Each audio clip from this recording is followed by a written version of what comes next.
In the mid-1400s, Johannes Gutenberg created a machine that would significantly change human life forever. A printing press with movable type. That printing press made it possible to mass-produce written work for the first time in history, making books, literature, and news accessible to everyone. Literacy became attainable for common people, not just the wealthy and elite.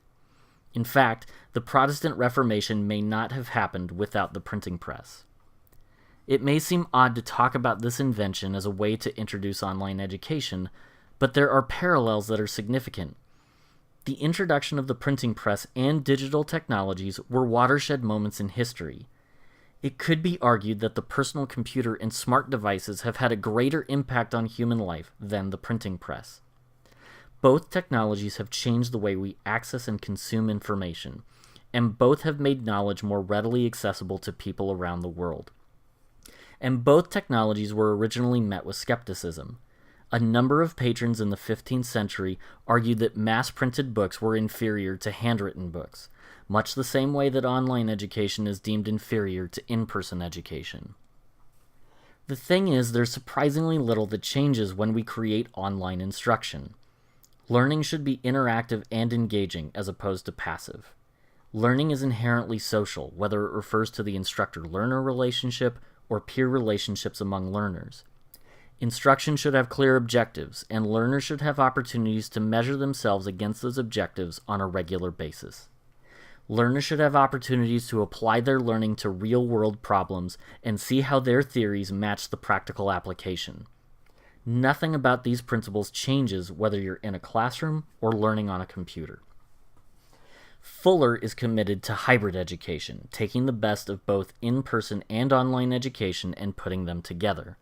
But getting to a good hybrid model requires a good online approach first. Online education allows us to make our instruction more accessible.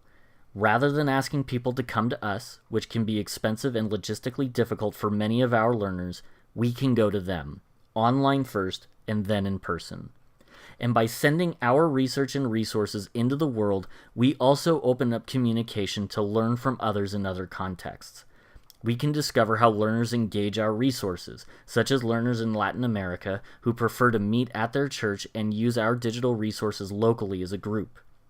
We can see where our research has been blind to crucial details or circumstances that exist in particular cultural contexts.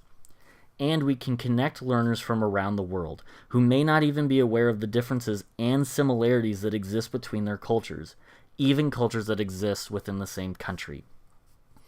We're committed to online education not because it is easy or trendy, because in reality, it's neither. We teach online because it gives us opportunities we could never have in a classroom.